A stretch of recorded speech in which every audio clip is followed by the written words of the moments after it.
বন্ধুরা, আজকে আমি তোমাদেরকে শেখাবো হচ্ছে ঠেকুয়া বানানো, মানে ঠেকুয়া খাস্তা। তো জানি অনেকেই জানো, শেখানোর কিছু নেই, তবুও আমি আমার মতো করে শেখানোর চেষ্টা করেছি। ঠিক আছে, তোমরা অনেকেই আমার থেকেও ভালো জানো বানাতে। তো চলো বানিয়ে ফেলি। আমি তার জন্য নিয়েছি হচ্ছে 2 বাটি ময়দা আর 2 বাটি আটা। মাপটা এক হাতে ফোন ধরে এক হাতে ঠিকঠাক হচ্ছিলো না, তবুও আমি চেষ্টা করেছি তোমাদেরকে দেখানোর। এক হাতে ফোন আর এক হাতে আটার প্যাকেট, ওটা কি হয় বলো তো?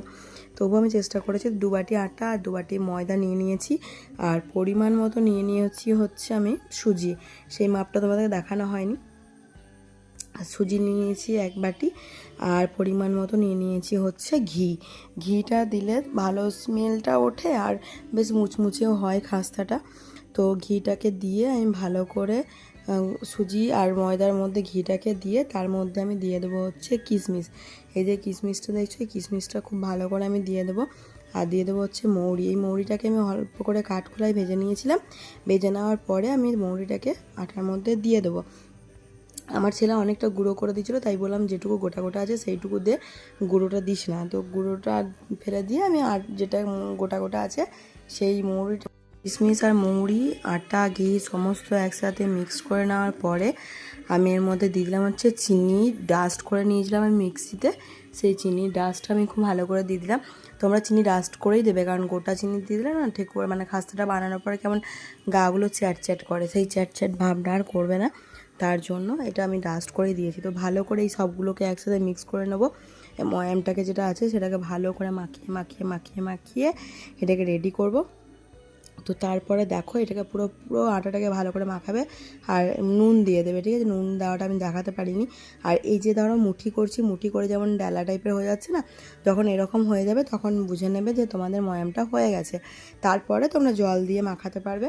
প্রথমে এরকম করে হাতে মুঠো করে দেখে নেবে যে ময়ামটা ঠিকঠাক হয়েছে কিনা।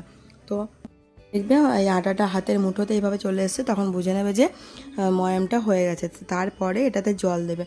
তো আমি তারপর একটু একটু করে জল দিয়ে মাখিয়ে নিলাম।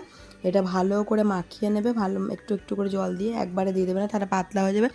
পাতলা করবে না, একটু একটু করে জল দিয়ে এটা শক্ত টাইপের একটা ডো তৈরি করবে। তো আমি দেখো পুরো আটাটাকে এক হাতে করে মাখাচ্ছি আর ডোটা তৈরি করে নিয়েছি। এটা স্টাইল মারলাম একটু, কিন্তু স্টাইলটা হলো না। এই যে ডোটা তৈরি করে নিয়েছি দেখেছো, একটু শক্ত শক্ত করে। আর এইভাবে ঠেকুয়া টাইপের, এই যে দেখো আমি কড়াইয়ে দিয়ে দিয়েছি এইভাবে ঠেকুয়া, মানে খাস্তা যেটা।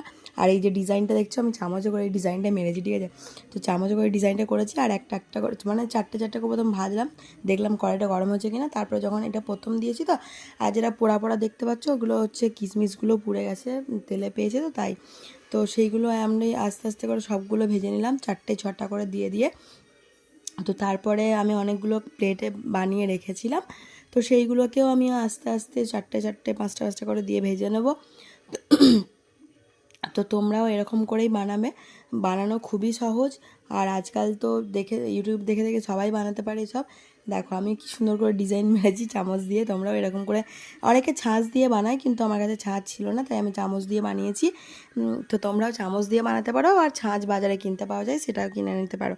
তো আমি দেখো এরপর 6টা করে দিলাম, 6টা বানিয়ে নিয়ে 6টা করে দিলাম, ভালো করে উল্টে পাল্টে অল্প আঁচে ভেজেছি আমি, অল্প আঁচেই ভাজবে, নাহলে যেহেতু চিনি দেওয়া আছে সেগুলো একটু পুড়ে পুড়ে বেশি লাল লাল হয়ে যাবে। তো অল্প আঁচে ভাজলে কী হবে, লাল লাল ভাবটা আস্তে আস্তে ঠিকঠাক করে ভাজা হবে। তো দেখো কি সুন্দর করে আমি ভেজে নেবো। এটা দেখে কড়াই তেলটা দিয়ে দিচ্ছি উপর থেকে, যাতে কড়াই দেখো একদম লাল লাল হয়ে আছে, সুন্দর করে আমি ভেজে নেবো। তো আবার আমি কয়েকটা বানিয়ে নিয়েছি। তো আবার ডিজাইন করে নিয়েছি একটা একটা একটা করে। একটু খাটনি আছে, কিন্তু যখন খাটনিটা, মানে যখন তুমি ভাজবে সুন্দর করে খেতে ভালো লাগবে। আর এদিকে আমি বসিয়েছি হচ্ছে চা, এদিকে এতগুলো আমি ভেজে নিয়েছি।